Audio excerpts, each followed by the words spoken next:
Hello everyone, welcome to your lecture on the healthcare delivery system. In this lecture, we will be covering the following objectives. The lecture covers key concepts from your textbook, but please go ahead and read Chapter 11 of your Fundamentals textbook to get more information and enhance your understanding of this material.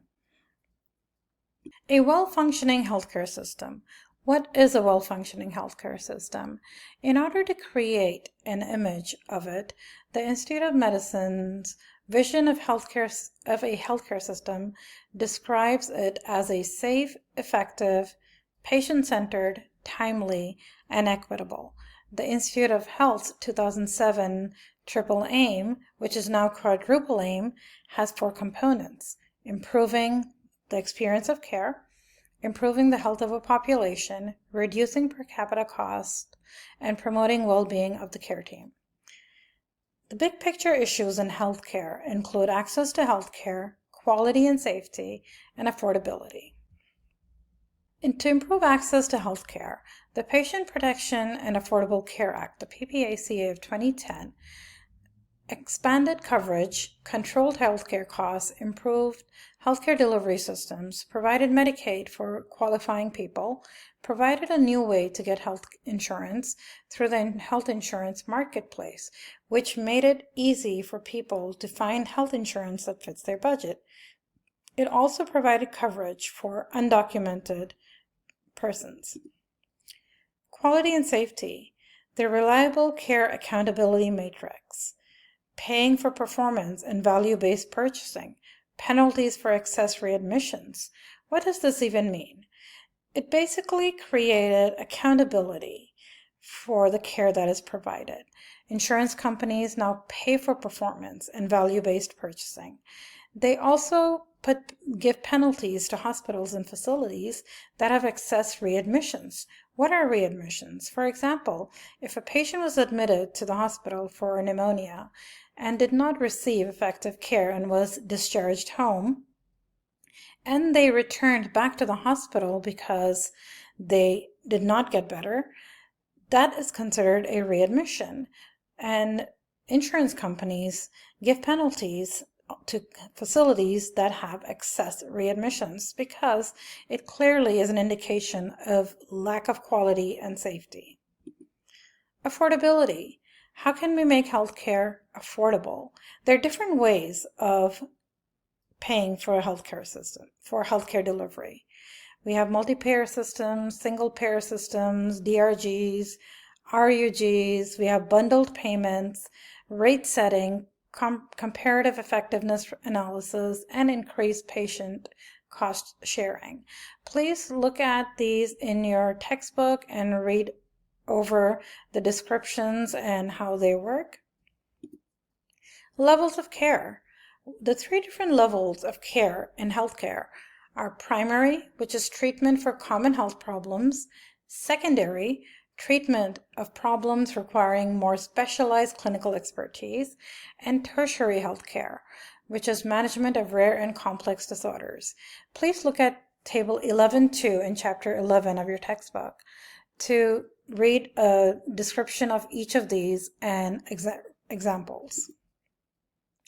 Healthcare delivery systems and care coordination. Care coordination is a very crucial aspect of healthcare. In your textbook, there is a study that shows the results from a study showing the fragmentation of the healthcare system in the U.S.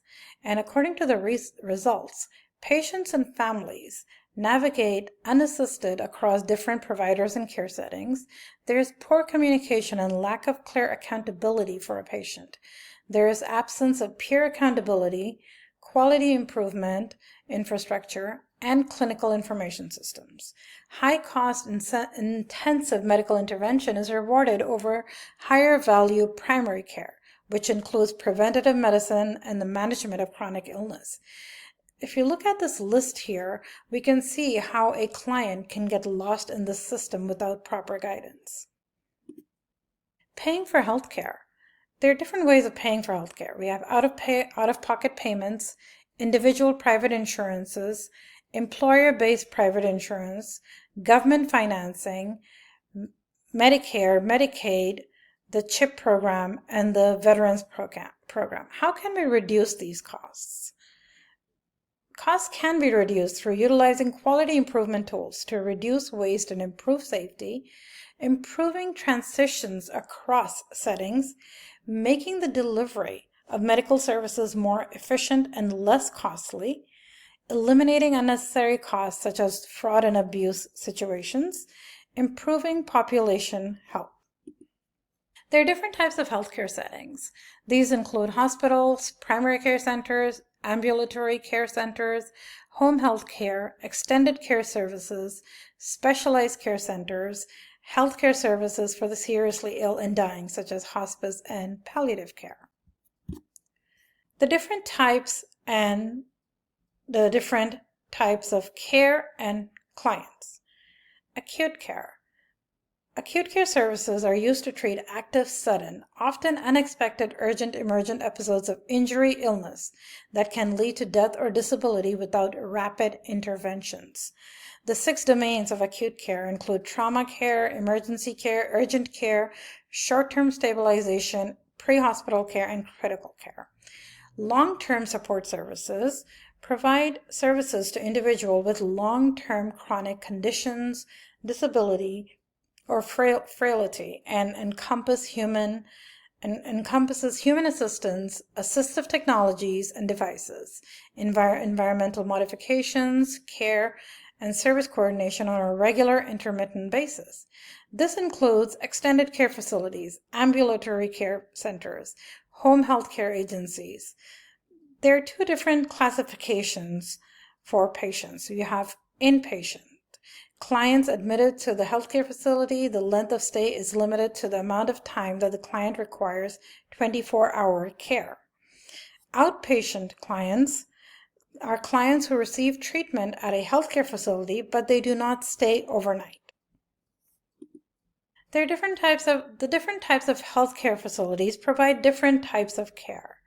Please read over this table in this PowerPoint. We have hospitals, we have extended care facilities, ambulatory care, home health, community public centers, independent living facilities. The nurse practices in hospitals, primary care centers, home health care, extended care facilities, specialized care centers, and hospice and palliative care. As you can see, the nurse's role is important in every setting of healthcare. What is the role of the nurse in the hospitals? They're direct care providers, manager of other members of the healthcare team, the administrators, nurse practitioners, clinical nurse specialists, patient educators, and in-service educators and researchers. The interprofessional team, also known as the healthcare team, includes the physician, the nurse practitioner, physician assistant, registered nurse, licensed practical nurse, unlicensed assistive personnel, pharmacist, therapist, technologists, registered dietitians, licensed nutritionists, social workers, spiritual care providers, and alternative care providers. Please read over this table so you can get more information on each type and what role they play. So let's reflect. What is healthcare?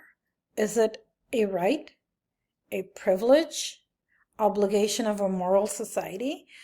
Do people who engage in risky behaviors or who do not make necessary lifestyle changes deserve the same healthcare as people who live healthy lives? Who should pay for healthcare needed by the unemployed and homeless? Is someone who pays for national television coverage to ask for an organ donation for one's child any more deserving than someone who has been waiting months for such a transplant? Should citizens pay higher insurance premiums or taxes so that a drug addict who overdoses can have intensive care?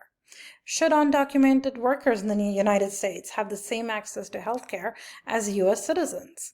What priorities should we use when deciding how to distribute vaccines ability to pay, age, prisoners, nursing homes, residents, those who work there, healthcare workers, other essential workers, etc.